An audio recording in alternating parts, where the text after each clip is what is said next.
Coming up on 2020 on ID, she was the apple of her mother's eye. She was such a beautiful little girl from the time she was born. And she found love with a successful attorney. Kelley was very attractive, and Jim was a good-looking guy. A perfect match, building a fairy tale life. She was over the moon. Absolutely over the moon. She was so happy. Why would a marriage that seems so right suddenly snap? She was very angry. How dare he divorce me? He can't do that. Did the debutante wife have a secret? Every drawer, every nook and cranny, there was something. Pills, little straws, all kinds of stuff. Or did he have something to hide? She said that her husband was a queer. These are her words. As the story unfolds, a frantic 911 call. She's threatening me right now. Please hurry, please. On the way to you now. Wife and death. Welcome to 2020 on ID. I'm John Quinones. What would it take to make you cross a line and tap into a dark side you never knew you had? Some people say that's what happened to Kelley Cannon. She was in a downward spiral, addicted to drugs and facing divorce. But could that have led her to strangle her husband in cold blood? As Jim Avila first reported in 2010, Kelley Cannon maintains she's innocent. A polished beauty and a body in the closet. The body has no outward sign of visible trauma.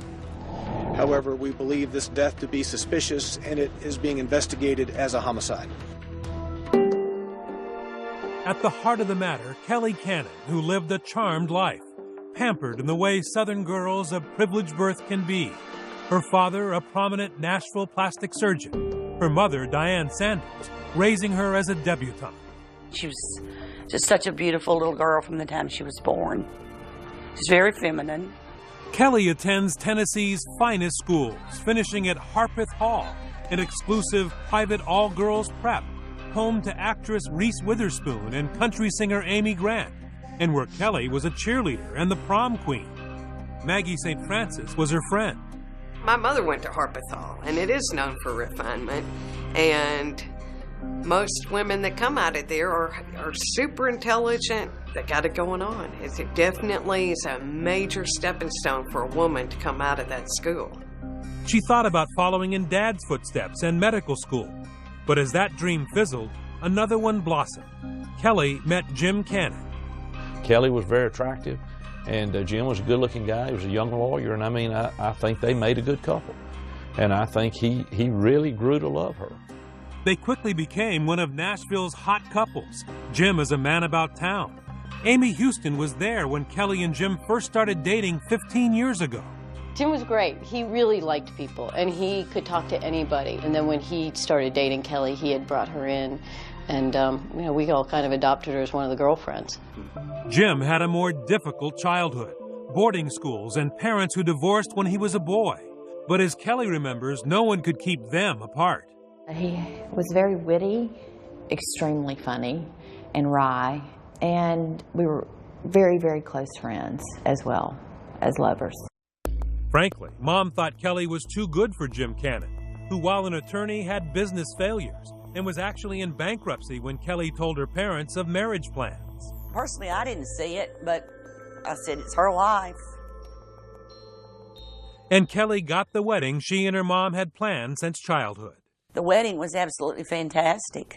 She was a beautiful bride, and it was a large wedding, and it was my only daughter. So we kind of went all out for it. So it was fabulous. To Mom's surprise, Jim Cannon turned out okay. In fact, he turned things around big time, quitting law and starting a debt collection business that made him a multi-millionaire. Kelley's sweet life continued. A new home in a ritzy section of Nashville and a new family. First 2 boys, and then the baby girl of her dreams. She wanted a girl so bad she could taste it. And so she did get pregnant finally with this little girl, and oh, she was over the moon. Look at Mommy. Happy birthday, sweet girl. Uh-oh. Absolutely over the moon. An idyllic life, a young, happy family beautiful mom, 3 gorgeous kids, and a dad who was raking it in. What could go wrong? At the time we sat down with her, she was 43. Kelley's face carrying the baggage of a lifestyle turned tragic. Things are going along fine, and then you start having trouble with drugs. True or not true? I don't think anybody would ever say everything was going great and wonderful, and then suddenly I had this drug problem. I broke my lower back, and like a lot of Americans, I started taking pain medication, and I slowly became to need it more than I probably should have. What effect did this have on your marriage? Tremendous strain. The drug use starts a rapid downward spiral that leads to repeated stints in rehab for Kelley. The children's nanny, Lauren Wilson, says Kelley always had pills within easy reach. I mean, every drawer, every nook and cranny, there was something. Pills, little straws, and medicine bottles. And I would have to go buy for her 8 to 10 bottles at a time of Delsum cough syrup. She wore a house coat or a dress coat, and she would stick it in her coat, and she would drink that all the time. In 3 years, police are called to the Cannon home 12 times. Jim files restraining orders because she's constantly menacing the family. The fairy tale marriage is falling apart. Dramatic. 911, what is the exact location of your emergency? The Cannon's dream home is now a crime in progress. My wife is an addict, and she's got my baby in her arms, and she is beating on the car right now. And I've got What's her name? Her name is Kelley Cannon. She's screaming right now. She's beating on the car with her shoe. It's just so pitiful. It's so freaking pitiful. She's a narcotics addict. Don't leave, Kelley. She's threatening me right now. Please hurry, please. They're on the way to you now, sir? She's a lunatic. She's putting the baby in the car. Kelley, don't take the baby. Move away. Move away. Do not get in the car. She's like, do not get in the car. Do not get in that car. No, do not. Come with Daddy. You're not taking the children. Police chase Kelley, her daughter in the car with her, through the neighborhood streets at 70 miles an hour before giving up, waiting for her to come home, and throwing her in jail for evading arrest and violating the restraining order. It's all so deeply sad at so many levels. It's your marriage, it's your kids, and here's the person you love absolutely going nuts. And you're like, what do you do? I mean, there's nothing in school that teaches you about these things.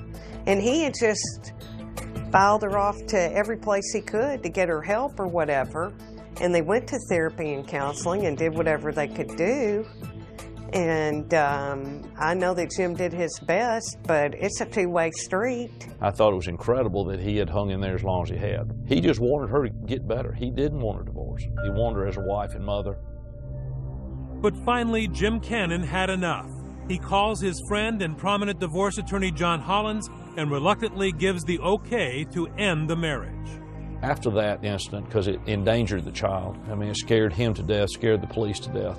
He actually, that week, sent me an email, said, stick a fork in me, I am done. I cannot do this anymore. That was the last thing he wanted to do. He did not want to take custody of the kids. But he said, she's going to hurt us, you know, I have to do this. And I'm like, you're damn right. You don't have any choice but to do that. You must save your own family. That was the view from the outside. On the inside of the Cannon marriage, Kelley saw it differently. Jim was a supporting husband and was helping you. That's not an accurate picture of what was going on? No, that's not an accurate picture. Not at all. Jim had a drinking problem for a very, very long time. But Jim wasn't kicked out of the house, and Jim didn't have to go to rehab, and Jim didn't have a restraining order against him. No. You did. Jim Cannon requests sole custody of their 3 children and tells his attorney he will no longer pay for Kelley's treatment. Somehow, it's all a shock to her. What I'm hearing from you is she seemed to be almost insulted that he would divorce her. Yes, I do remember her saying, you know, how dare he divorce me, he can't do that. And I was thinking, okay, well, you know, I think he is, but she was very angry that he was actually taking that step. Just days after Jim tells his attorney to move forward on the divorce, another 911 call is placed from the Dream House on Bowling Avenue. And this time, it is not Jim Cannon on the line. He's dead. He's been dead, and something horrible's happened to him. A corpse and a careless killer provide police with valuable evidence. First thing I noticed was the tip of a latex glove laying on the bedroom floor. But there's one thing that's missing. He's dead. Where are the children? You know, someone had to take him. Stay with us.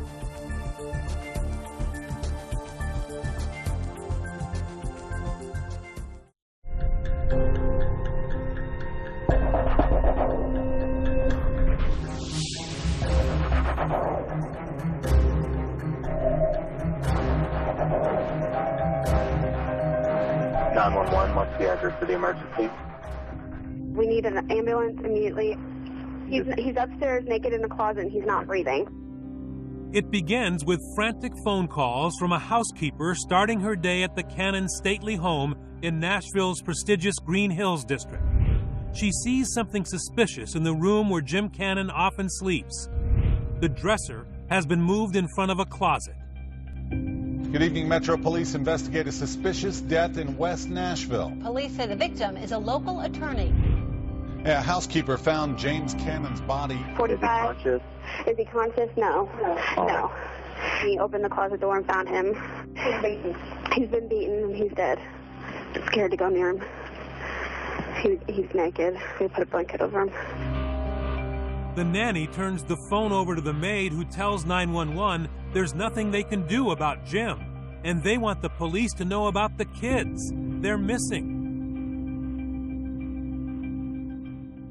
He's dead.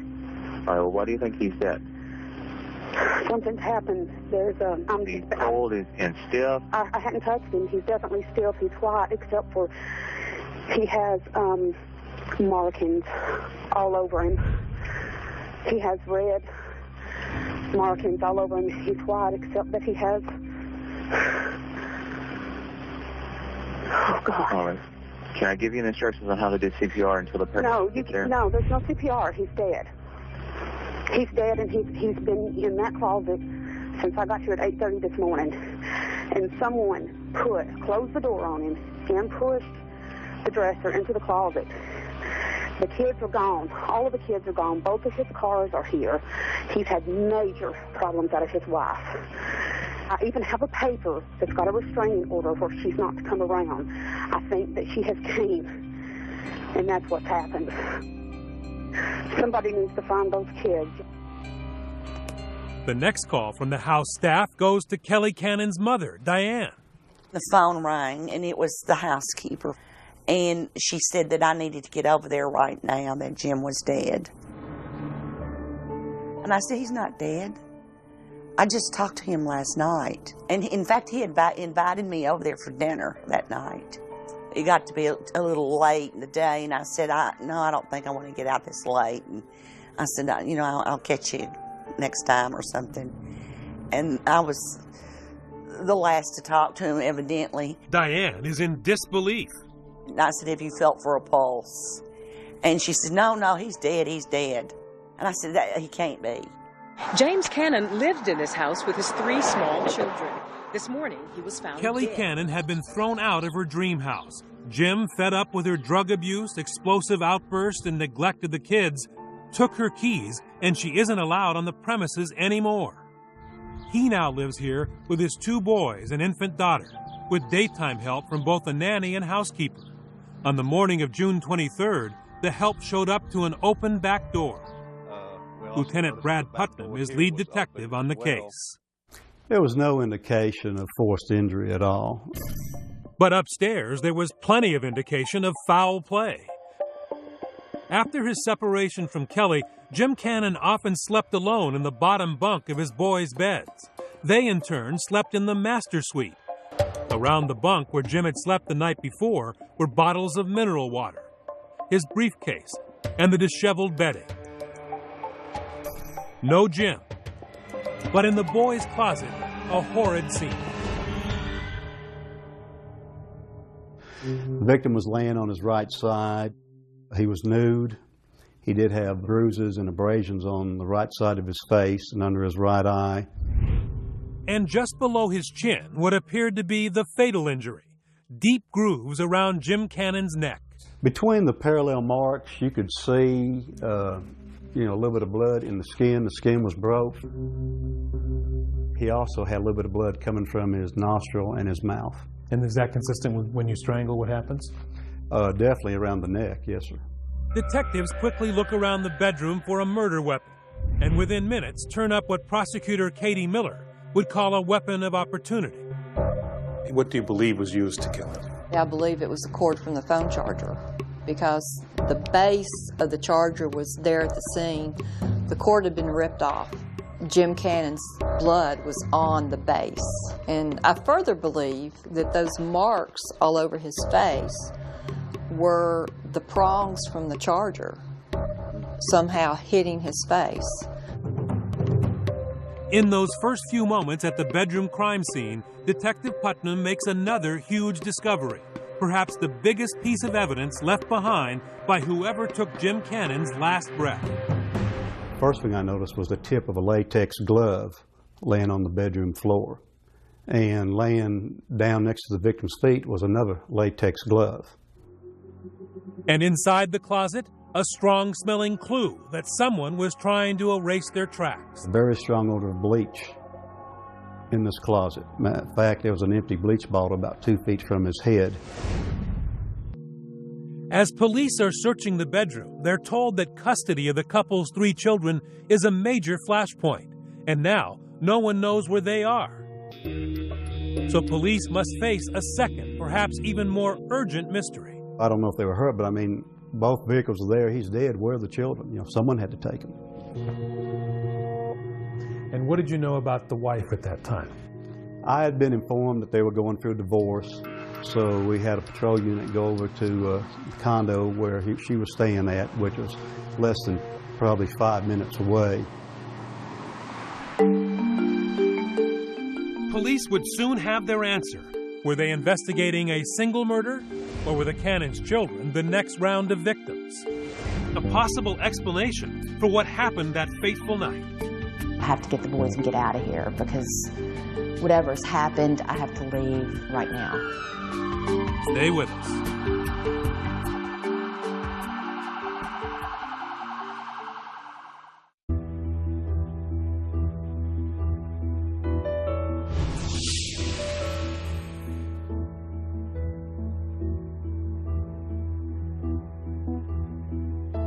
This back window here is the window to the kid's bedroom where the victim was found in the closet. We also noticed that the back door here was open as well. Someone had used their bare hands to murder wealthy attorney Jim Cannon and steal his children in the middle of the night.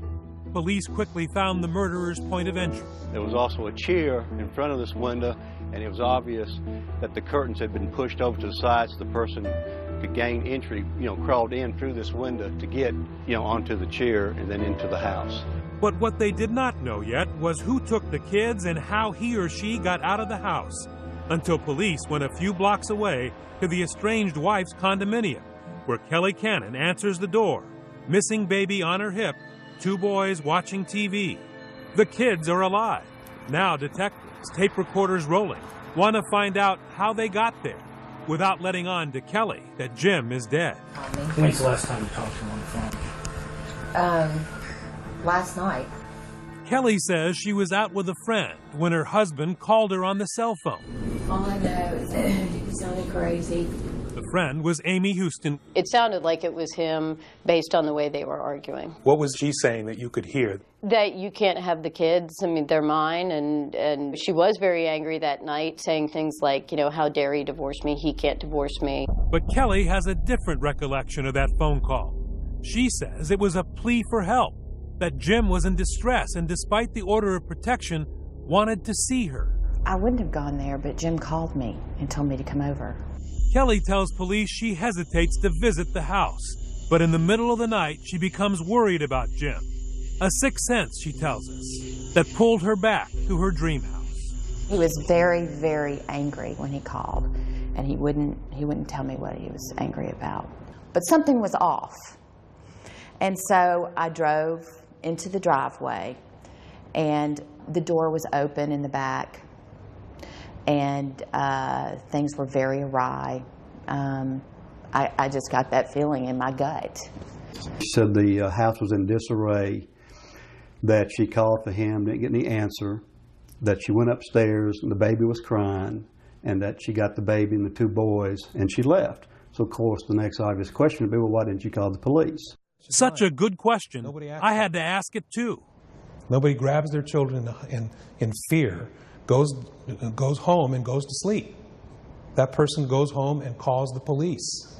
It just hit me that I have to get the boys and get out of here, because whatever's happened, I have to leave with the children right now. Why didn't you call 911? Because I didn't want to get Jim in trouble. I didn't know what in the heck he was involved in. I'm thinking that maybe he had a drunk pal there, maybe he left and he was the less drunk.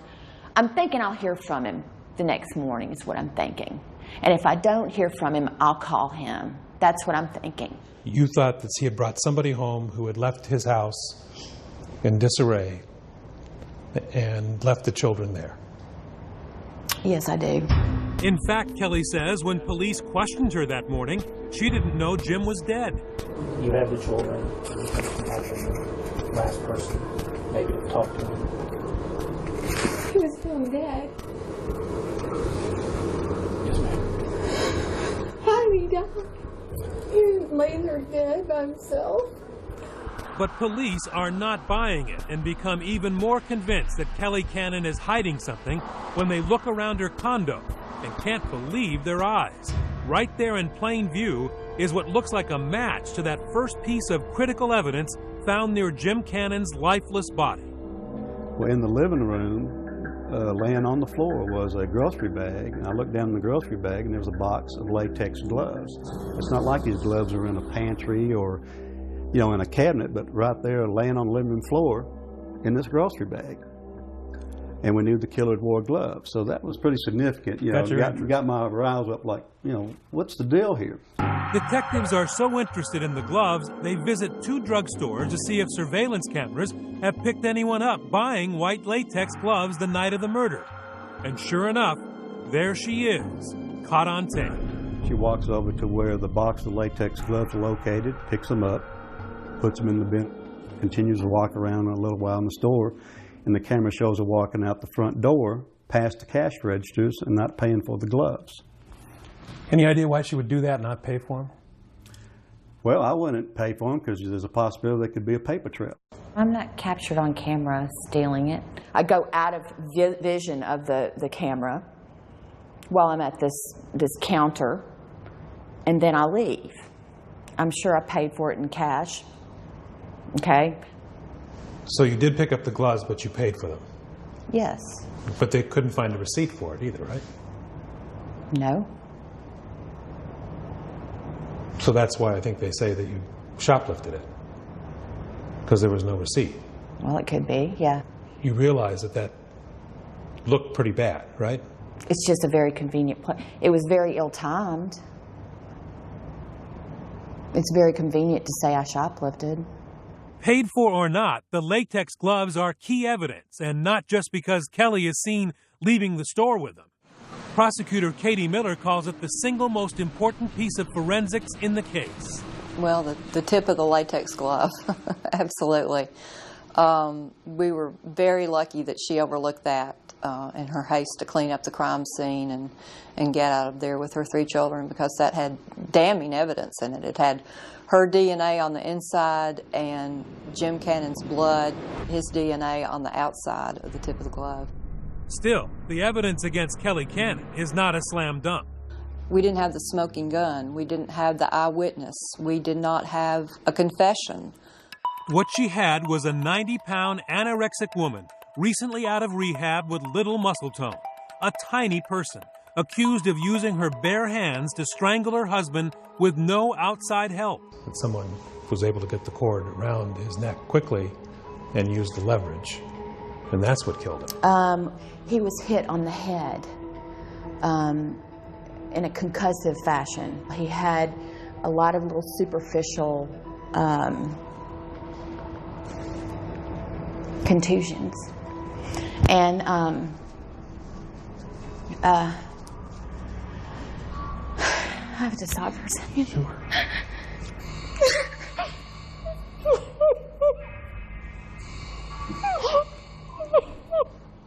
Could Kelley Cannon have committed the crime? I just don't see how it happened the way they say it happened. I just couldn't do it. I didn't do it.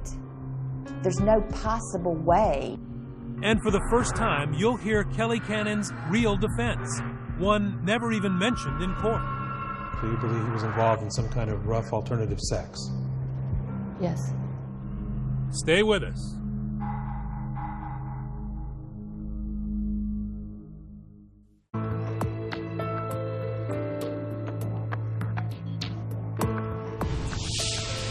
Kelley Cannon has been charged with the killing of her husband, Jim. Prosecutors believe they have a strong case. But with largely circumstantial evidence, can they prove this petite mother of three could pull off such a violent crime? We return to Jim Avila. The cause of death was strangulation. The body was discovered. Trial for the Green Hills mom accused of strangling her husband continues. She's sitting to my right. I photographed it numerous times. Use all these here. Nashville's most famous debutante is now on trial for her life. And her hometown, where she grew up enjoying the finest Tennessee has to offer, is now enjoying her meltdown.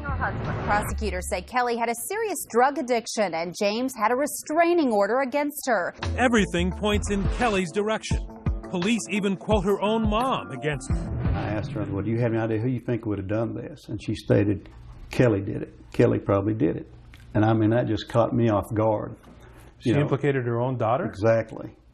That is an untruth, a total untruth. The detective quotes your mother as saying, right away, Kelley did this. What do you think of that? I really don't think my mother said that. Believe Kelley and her mom or not about that first day during the trial, Diane Sanders has her own questions about the case.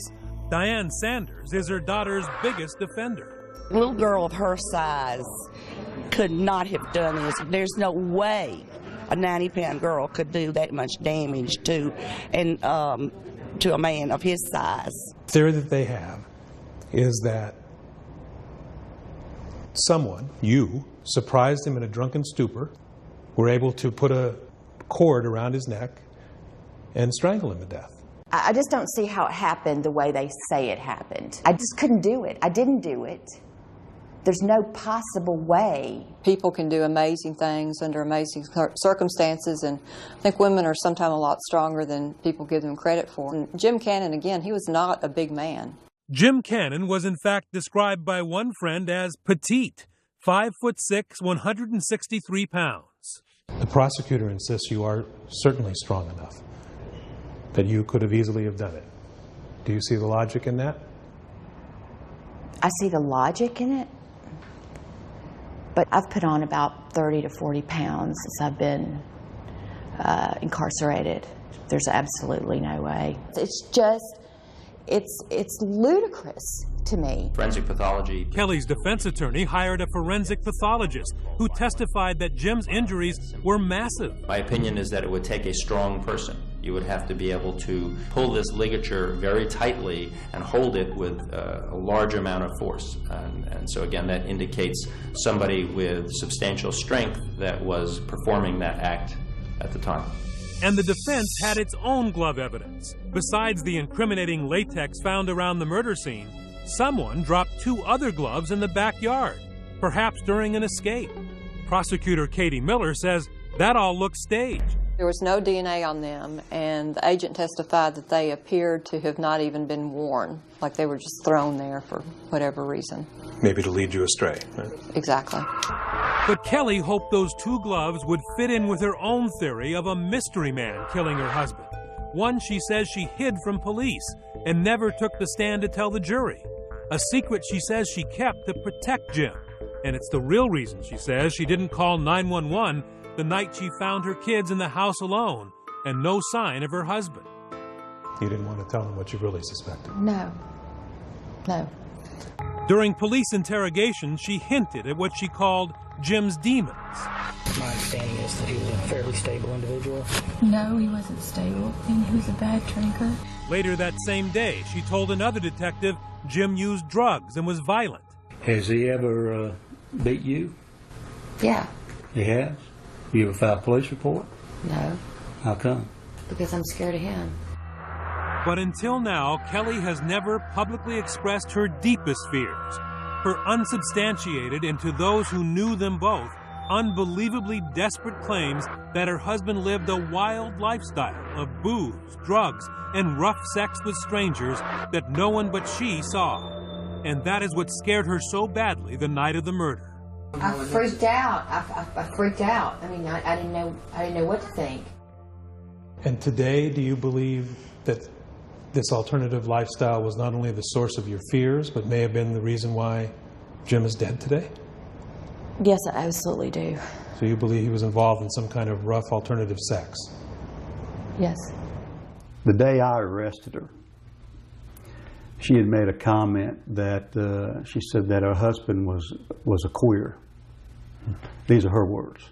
The ugliest part of Kelley's story was that Jim may have died in some kind of rough sex or homosexual sex. What do you think of that? I believe it's untrue, and I think she was making these allegations to cast aspersions on him and destroy his character.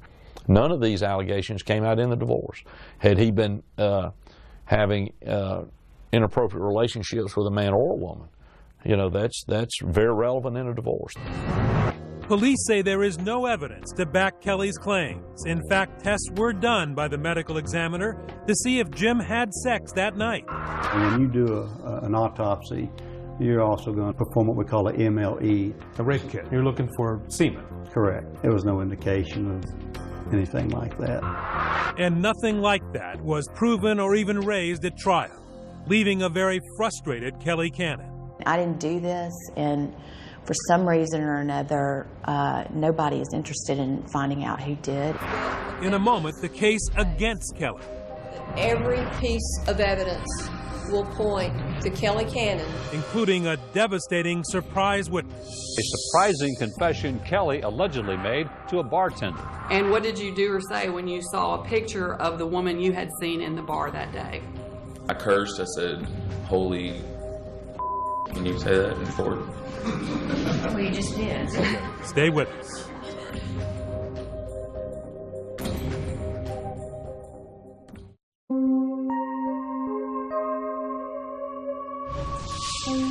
We need an ambulance immediately. A housekeeper found James Cannon's body inside their home in a closet. every piece of evidence will point to Kelley Cannon as the person who strangled her husband, and absolutely nobody else.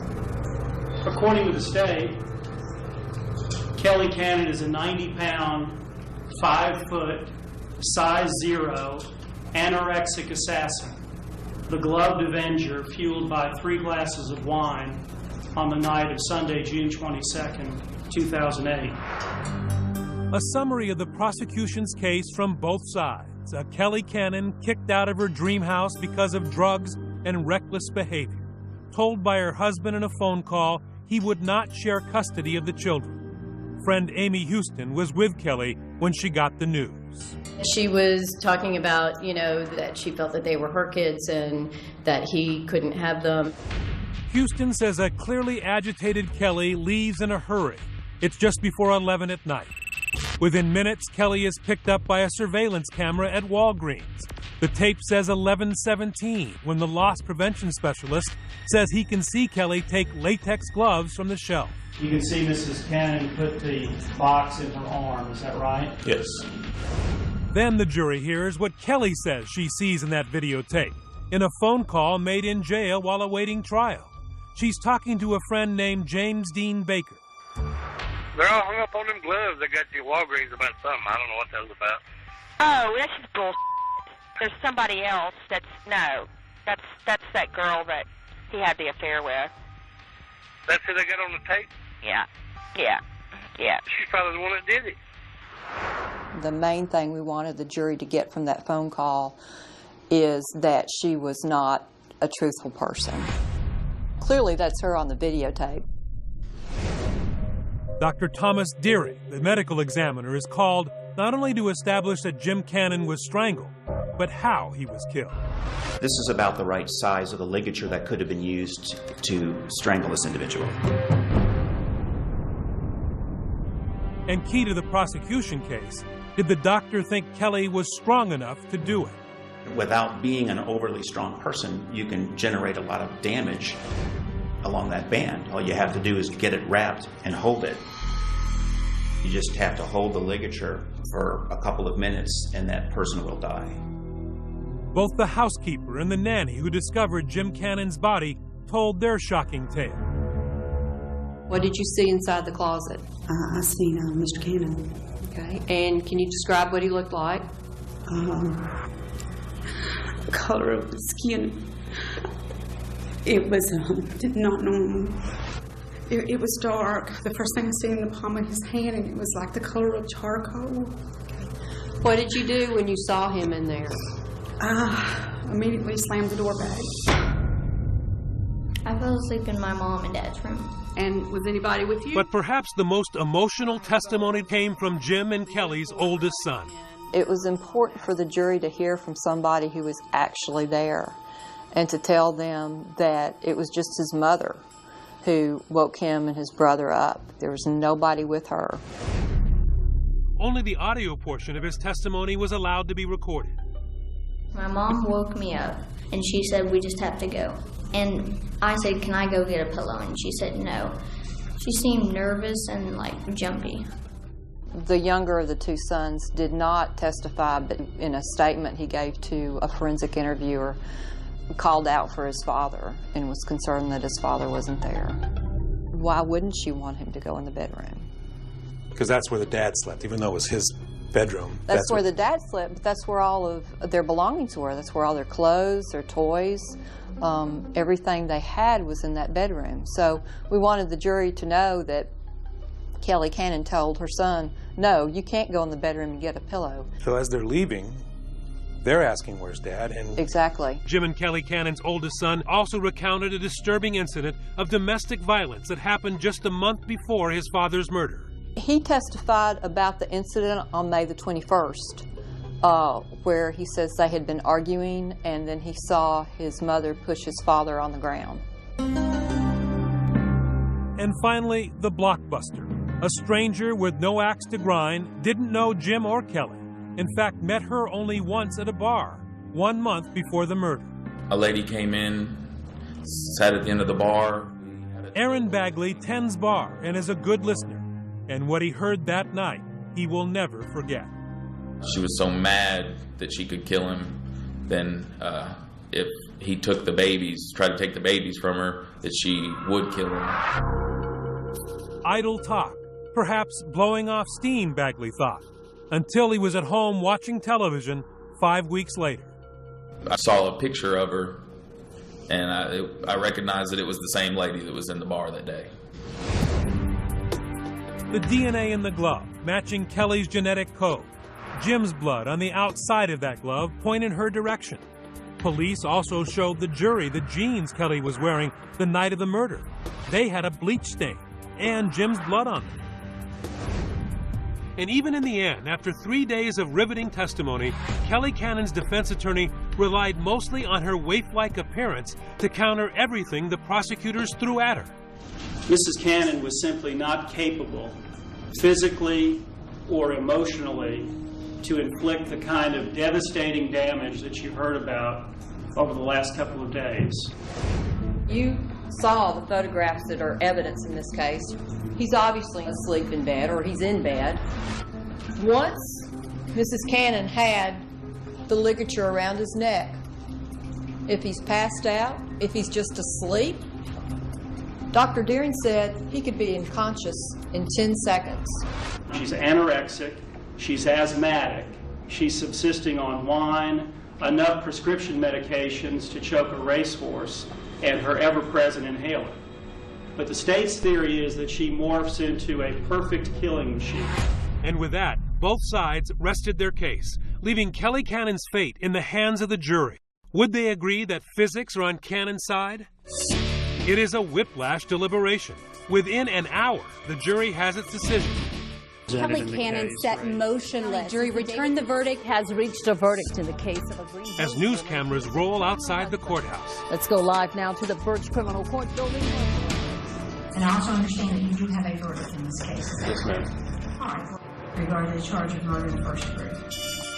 Guilty. Guilty of first degree premeditated murder. All right. Just that quickly, 12 of Kelley Cannon's neighbors from Nashville send her away for life.